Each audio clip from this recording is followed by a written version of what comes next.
आज की हमारी इस क्लास में आपका स्वागत है। हम आज 10वीं क्लास का विज्ञान का हमारा पाठ है ऊर्जा के स्रोत। 10वीं क्लास का एक 14th लेसन है साइंस की किताब का, और हम आज जो इस श्रृंखला को हम आगे बढ़ा रहे हैं, इसके अंतर्गत हम उन सभी महत्वपूर्ण प्रश्नों को देख रहे हैं जो पिछले कई वर्षों में बोर्ड की परीक्षा में पूछे गए हैं। इस पाठ से, पाठ का नाम है ऊर्जा के स्रोत। ध्यान रखिए, हमने इसमें उन प्रश्नों को चुना है जो पिछले 10 या 15 वर्षों में बोर्ड की परीक्षाओं में पूछे गए हैं। तो ये एक अति लघुतरात्मक प्रश्न है, 1 अंक वाले प्रश्न है। इससे पहले वाले लेक्चर में स्टूडेंट्स हमने 10 प्रश्नों को हल किया था, उस पर चर्चा की थी। ये वो प्रश्न थे जो बोर्ड में पूछे गए थे। आज हम फिर से 10 से कुछ और प्रश्न जो है वो इन पर चर्चा करेंगे। ये सभी प्रश्न जो इंपॉर्टेंट है। तो लेसन का नाम है ऊर्जा के स्रोत, और हम कर रहे हैं 1-1 मार्क्स वाले प्रश्न जो बोर्ड में पूछे गए हैं। चलिए आज 11वें प्रश्न की बात करते हैं। किसी जल विद्युत संयंत्र में जल की डैश ऊर्जा जो है वो विद्युत ऊर्जा में परिवर्तित होती है। देखिए, जल विद्युत संयंत्र क्या होते हैं, पहले तो यही जानते हैं हम। जैसे कि प्रश्न में है, 11वां प्रश्न है, किसी जल विद्युत संयंत्र में जल की जो कौन सी ऊर्जा जो है वो विद्युत ऊर्जा में बदलते हैं। तो जल विद्युत संयंत्र क्या है स्टूडेंट्स? हम बांध बनाकर किसी जो है रिजर्वर में जो है हम बहुत मात्रा में जल जो है एकत्रित करते हैं किसी नदी का, और फिर उसको ऊंचाई से गिराते हैं। वो पानी बहता है गति के साथ और वो टरबाइन को घुमाता है, उससे विद्युत ऊर्जा जो है वो उत्पन्न होती है। अब देखिए, जब पानी ऊपर से गिराया जा रहा है तो वो उसमें कौन सी ऊर्जा आ जाती है? गतिज ऊर्जा। मैंने आपको पहले ही बताया था। तो इसका उत्तर है गतिज ऊर्जा। यानी किसी जल विद्युत संयंत्र में जल की गतिज ऊर्जा यानी काइनेटिक एनर्जी, जो बहती हुई चीज में कौन सी ऊर्जा होती है? गतिज ऊर्जा। तो बहते हुए जल का इस्तेमाल कर रहे हैं, तो जल की गतिज ऊर्जा को हम विद्युत ऊर्जा में परिवर्तित करते हैं। अब देखिए, इसमें दूसरा भी स्टूडेंट ये कि अगर हम बात करें कि जो रुका हुआ जल है उसमें तो स्थितिज ऊर्जा है, लेकिन जब जल बह रहा है तो उसमें गतिज ऊर्जा होती है। 12वां प्रश्न देखिए, पवन ऊर्जा डैश ऊर्जा को यांत्रिक ऊर्जा में परिवर्तित करती है। तो पवन ऊर्जा कौन सी ऊर्जा का इस्तेमाल करती है? अगर मैंने बताया था आपको कि हम पवन चक्की का इस्तेमाल करते हैं, तो पवन क्या करती है? उसके ब्लेड्स को, पवन चक्की के ब्लेड जो होते हैं उसको बड़ी तेजी से घुमाती है। तो वो जब घूमेंगे तो कौन सी ऊर्जा आ जाएगी? गतिज ऊर्जा। तो यहाँ पे उत्तर है गतिज ऊर्जा। पवन ऊर्जा जो है वो उसकी गतिज ऊर्जा को यांत्रिक ऊर्जा में बदल देती है, परिवर्तित करती है। आगे देखिए, इसमें 13वां प्रश्न क्या है? जीवाश्म ईंधन के जलने से उत्पन्न कार्बन, नाइट्रोजन, सल्फर के ऑक्साइड डैश ऑक्साइड कहलाते हैं। अब देखिए, जीवाश्म ईंधन की बात करें, कोयला है, पेट्रोलियम है। मुख्य तौर पर अगर हम कोयले की बात करते हैं तो कोयले के अंदर सल्फर के जो है यौगिक होते हैं, नाइट्रोजन के यौगिक होते हैं। तो जब ये जलते हैं, आप कोयले को आप जलाएंगे, उसमें सल्फर है, नाइट्रोजन है, तो वो जलेगा तो कौन सी गैस बनेगी? सल्फर जमा ऑक्सीजन, सल्फर डाइऑक्साइड। ठीक उसी प्रकार उसमें नाइट्रोजन के भी हैं, तो नाइट्रोजन और ऑक्सीजन मिलेंगे तो नाइट्रोजन ऑक्साइड।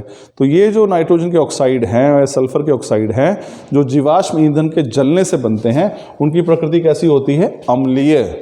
अम्लीय क्यों होती है? जैसे सल्फर ऑक्साइड बन गया, मान लो कोयले में सल्फर था, वो जला तो सल्फर डाइऑक्साइड गैस जो है वो वायुमंडल में आ गई। अब वो जो वर्षा के जल से मिलेगी तो सल्फर डाइऑक्साइड जो है वो जल से मिलेगी तो सल्फरी कमल बनाएगी। नाइट्रोजन ऑक्साइड जो है, जो हवा में आ गया कोयले के जलने से, वो जब जल से मिलेगा तो नाइट्रिक अम्ल बन जाएगा। तो इनके ऑक्साइड कैसे होते हैं? अम्लीय होते हैं। ठीक है ना। चलिए अगला प्रश्न देखते हैं। 14 क्वेश्चन है, 2 असमाप्य स्रोतों के उदाहरण लिखो। अब जो ऊर्जा के स्रोत हैं स्टूडेंट्स, वो 2 प्रकार के हैं, समाप्य और असमाप्य। समाप्य स्रोत कौन से हैं? जिनकी हमारे पास उपलब्धि जो है बहुत सीमित है, जो हमारे पास सीमित मात्रा में उपलब्ध है, और अगर जिस दर से, जिस गति से हम उसका इस्तेमाल कर रहे हैं अब आने वाले समय में वो हमारे पास नहीं रहेंगे। जैसे कि कोयला है, कोयले की मात्रा पूरी धरती पर देखी जाए तो बहुत कम है, लेकिन उसका इस्तेमाल, प्रयोग जो है बहुत तेज़ी से हो रहा है। अगर उसी गति से हम इस्तेमाल करते रहे तो आने वाले समय में वो समाप्त हो जाएगा। ऐसी पेट्रोलियम है। तो ये जो स्रोत हैं जो हमारे पास ऊर्जा के उपलब्ध हैं, कोयला है, पेट्रोलियम है, प्राकृतिक गैस है, ये क्या है? ये समाप्य स्रोत हैं। इनकी मात्रा कम है और ये आने वाले समय में समाप्त हो जाएंगे। लेकिन इसके अलावा हमारे पास कुछ और वैकल्पिक स्रोत भी हैं ऊर्जा के, जो हम जितना मर्जी उपयोग करें वो कभी भी समाप्त होने वाले नहीं हैं, और उनसे हम काफ़ी अच्छे तरीके से ऊर्जा प्राप्त कर सकते हैं। जैसे, तो वो कहलाएंगे असमाप्य स्रोत। जैसे कि सौर ऊर्जा। अब सौर ऊर्जा तो हमेशा ही रहने वाली है, करोड़ों वर्ष अभी भी सूर्य की जो लाइफ है वो अभी भी बाकी है, तो वो अभी भी हमें लंबे चिरकाल तक सौर ऊर्जा मिलती रहेगी और उसका उपयोग हम अपनी ऊर्जा के तौर पर करते रहेंगे। ऐसे ही हमारे पास पवन ऊर्जा है। अब जब तक धरती है, सूर्य रहेगा, तब तक पवन भी गतिशील रहेगी, और उससे हम पवन चक्कियों की मदद से या किसी और तरीके से हम जो है ऊर्जा प्राप्त कर सकते हैं। तो ये ऐसे स्रोत हैं जो कभी भी समाप्त नहीं होंगे। तो आपसे प्रश्न पूछा गया था कि 2 असमाप्य स्रोतों के उदाहरण लिखिए, तो उत्तर है सौर ऊर्जा और पवन ऊर्जा।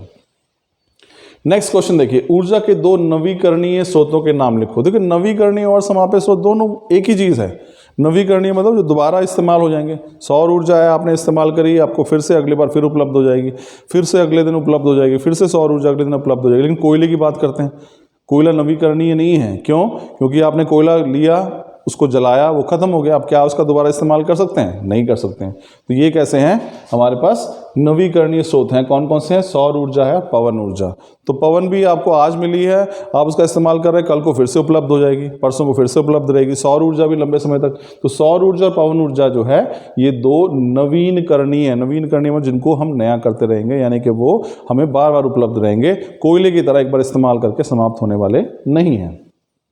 16 क्वेश्चन देखिए, सौर सेल सौर ऊर्जा को डैश ऊर्जा में परिवर्तित करता है। तो सौर सेल का हम प्रयोग करते हैं, आप देखा होगा बड़े बड़े सोलर पैनल घरों पे, छतों पे लगे होते हैं। उसका काम क्या है? वो सौर सेल उसके अंदर होते हैं, सोलर सेल।